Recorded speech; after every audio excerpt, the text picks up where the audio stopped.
আসসালামু আলাইকুম ভিউয়ার্স। বাংলাদেশের সর্বশেষ আপডেট সংবাদে আপনাদের স্বাগত। জানিয়ে দিব হাতে থাকা সর্বশেষ আপডেট বাংলা সংবাদ। প্রথমেই সংবাদ শিরোনাম, শেখ হাসিনার দোসরদের শায়েস্ত করা শুরু হবে। এরপর জানিয়ে দিব খালেদা তারেক সহ বিএনপির ২৬ নেতাকে সশস্ত্র বাহিনী দিবসের আমন্ত্রণ। এদিকে নেতাকর্মীদের শেখ হাসিনাকে প্রশ্ন করা উচিত, পালিয়ে গেলেন কেন। এরপর জানিয়ে দিব আগামী পুনর্বাসন নিয়ে হাসনাতের স্ট্যাটাস। আরো জানিয়ে দিব এভাবে বেঁচে থাকার চেয়ে মরাই ভালো ছিল, আক্ষেপ আহত তাওহিদের। সর্বশেষ জানিয়ে দিব প্রয়োজনীয় সংস্কার শেষ করে দ্রুত নির্বাচন দিন, বলেছেন মির্জা ফখরুল। এতক্ষণ শুনছিলেন সংবাদ শিরোনাম, এবারে বিস্তারিত। তবে অনুরোধ থাকবে ভিডিওটিতে একটি লাইক করবেন এবং কমেন্ট করে জানিয়ে দিবেন কোন জেলা থেকে আপনি আমাদের এই ভিডিওটি দেখছেন।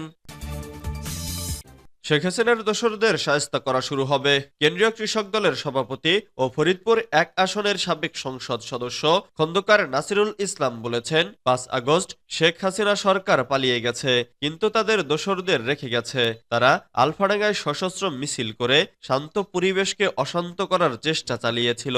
দ্রুত তাদের আইনের আওতায় এনে বিচারের মুখোমুখি দাঁড় করানো হবে। সোমবার ১৮ নভেম্বর বিকেলে ফরিদপুরের আলফাডাঙ্গা পৌর সদরের লোকাল বাসস্ট্যান্ড চত্বরে উপজেলা কৃষক দলের আয়োজনে শেখ হাসিনার ফাঁসির দাবিতে জনসভায় তিনি এসব কথা বলেন। খন্দকার নাসির বলেন, বহু বছর ধরে আলফাডাঙ্গাবাসীকে জিম্মি করে জুলুম নির্যাতন করা হয়েছে। আর কোনো জুলুম, অত্যাচার, নির্যাতন সহ্য করা হবে না। অচিরেই আমাদের নেতা তারেক রহমান দেশে ফিরে আসবেন। স্বৈরাচারী শেখ হাসিনার দোসরদের শায়েস্ত করা শুরু হবে এই আলফাডাঙ্গা থেকেই। বিএনপি নেতাদের ঐক্যবদ্ধ থাকার আহ্বান জানিয়ে তিনি বলেন, দ্রুততম সময়ের মধ্যে আগামী সংসদ নির্বাচন অনুষ্ঠিত হবে। আওয়ামী লীগকে প্রতিহত করতে আওয়ামী লীগের ঘাঁটি আলফাডাঙ্গা থেকেই বিএনপির বিজয় মিছিল নিব ইনশাআল্লাহ। খালেদা তারেক সহ বিএনপির ২৬ নেতাকে সশস্ত্র বাহিনী দিবসের আমন্ত্রণ। সশস্ত্র বাহিনীর দিবস উপলক্ষে বিএনপি চেয়ারপারসন বেগম খালেদা জিয়া ও দলটির ভারপ্রাপ্ত চেয়ারম্যান তারেক রহমান সহ দলের ২৬ নেতাকে আমন্ত্রণ জানানো হয়েছে। মঙ্গলবার ১৯ নভেম্বর দুপুরে বিএনপি চেয়ারপারসনের কার্যালয়ে আমন্ত্রণপত্র গ্রহণ করে খালেদা জিয়ার একান্ত সচিব এবিএম আব্দুস সত্তার। বিএনপির মিডিয়া সেলের সদস্য সাইরুল কবির খান জানান, আগামী ২১ নভেম্বর সশস্ত্র বাহিনী দিবস উপলক্ষে প্রধান উপদেষ্টার কার্যালয় সশস্ত্র বাহিনী বিভাগ থেকে বিএনপি চেয়ারপারসন বেগম খালেদা জিয়া, ভারপ্রাপ্ত চেয়ারপারসন তারেক রহমান সহ ২৬ জনকে আমন্ত্রণ দিয়েছেন। বিএনপির একটি সূত্র জানান, ২০০৮ সালের পর এবারই প্রথম তারেক রহমানকে সশস্ত্র বাহিনী দিবস উপলক্ষে দাওয়াত দেওয়া হয়েছে।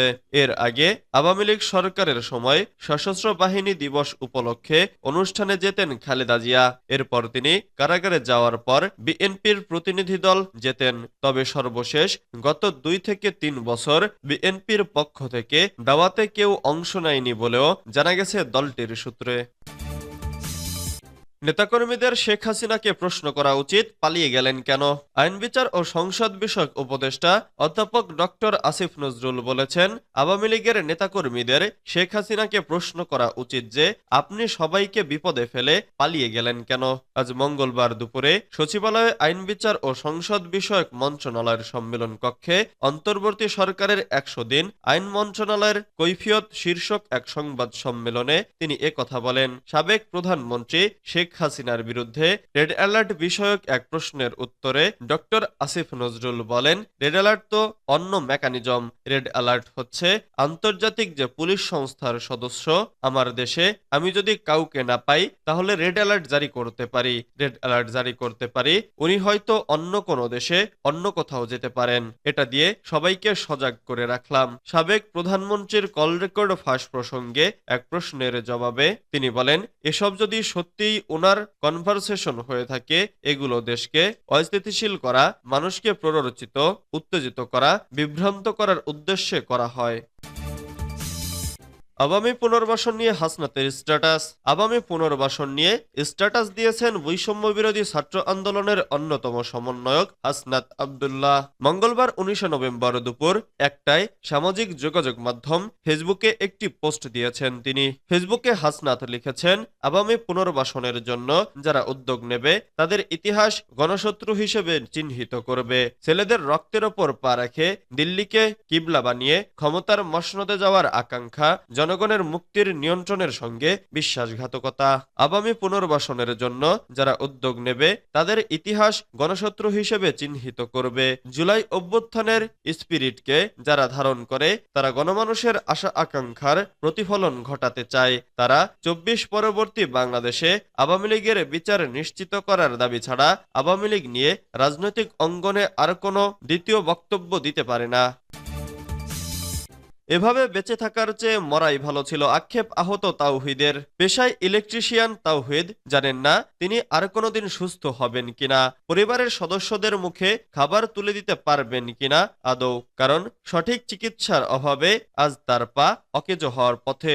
গত 5 আগস্ট বিকেলে স্বাধীনতার আন্দোলনে উল্লাসিত হাজার মানুষের সঙ্গে রাজপথে নেমেছিলেন তৌহিদ হোসেন। বিকেল 4টার সময় রাজধানীর উত্তরা পূর্ব থানার উল্টো দিকে কোনো কিছু বুঝে ওঠার আগেই পুলিশের গুলিতে তার পা ঝাঁঝরা হয়ে যায়। তিনি জানান, গুলিবিদ্ধ হওয়ার সঙ্গে সঙ্গে তাকে নিয়ে যাওয়া হয় ঢাকা মেডিকেল কলেজ হাসপাতালে, কিন্তু প্রচুর আহত নিহতের ভিড়ে তাকে শুধু ব্যথানাশক ওষুধ দিয়ে 7 দিন পরে যেতে বলা হয়। একে তো গুলিবিদ্ধ, তার উপর রাস্তায় কোনো গাড়ি নেই। অনেক কষ্টে দক্ষিণ খানের বাসায় ফেরেন তিনি।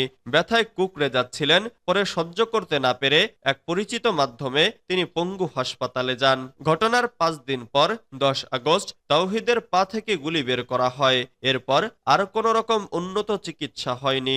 ইতোমধ্যে তার পায়ে জখম শুকিয়েছে আর প্যারাসিটামল খেয়ে কোনোমতে ব্যথা সামলানোর ব্যর্থ চেষ্টা করেছেন এই বীর যোদ্ধা। প্রয়োজনীয় সংস্কার শেষ করে দ্রুত নির্বাচন দিন বলেছেন মির্জা ফখরুল। প্রয়োজনীয় সংস্কার শেষ করে দ্রুত নির্বাচনের ব্যবস্থা করার আহ্বান জানিয়েছেন বিএনপি মহাসচিব মির্জা ফখরুল ইসলাম আলমগীর। মঙ্গলবার 19 নভেম্বর জাতীয় প্রেস ক্লাবে জাতীয়তাবাদী পেশাজীবী পরিষদ আয়োজিত এক আলোচনা সভায় এ আহ্বান জানান তিনি। মির্জা ফখরুল বলেন, সরকারের যারা আছেন তারা এক এক সময় এক এক কথা বলছেন। এসব না বলে প্রয়োজনীয় সংস্কার শেষ করে দ্রুত নির্বাচনের ব্যবস্থা করুন। রাষ্ট্র সংস্কারের জন্য বিএনপির 31 দফায় যথেষ্ট দাবি করে তিনি বলেন, আমরা আরো 2 বছর আগেই 31 দফা সংস্কারের কথা বলেছি। আমাদের ভারপ্রাপ্ত চেয়ারম্যান তারেক রহমান আরো আগে থেকেই এই সংস্কার নিয়ে আলোচনা করেছেন। আমরা অবশ্যই সংস্কার চাই, কিন্তু সেটা যেন অবশ্যই যৌক্তিক সময়ের মধ্যে হয়। উপদেষ্টারা যেন মনে না করেন যে তারাই ক্ষমতায় থেকে যাবেন। দ্রুত নির্বাচনের রোডম্যাপ ঘোষণা করতে অন্তর্বর্তী সরকারের প্রতি আহ্বান জানাচ্ছি। বিএনপি মহাসচিব বলেন, দেশে গণতান্ত্রিক পরিবেশ ফিরিয়ে নিয়ে আসতেই মূল অগ্রাধিকার দেওয়া উচিত। নিজেদের স্বার্থে নয়, জাতির স্বার্থেই নির্বাচনের কথা বলছে বিএনপি। দ্রুত নির্বাচন না হলে সমস্যা আরো বাড়বে। সংখ্যালঘুদের নিয়ে, গার্মেন্টস নিয়ে নানা ষড়যন্ত্র চলছে। একটা নির্বাচিত সরকার থাকলে এ ষড়যন্ত্র করা যাবে না।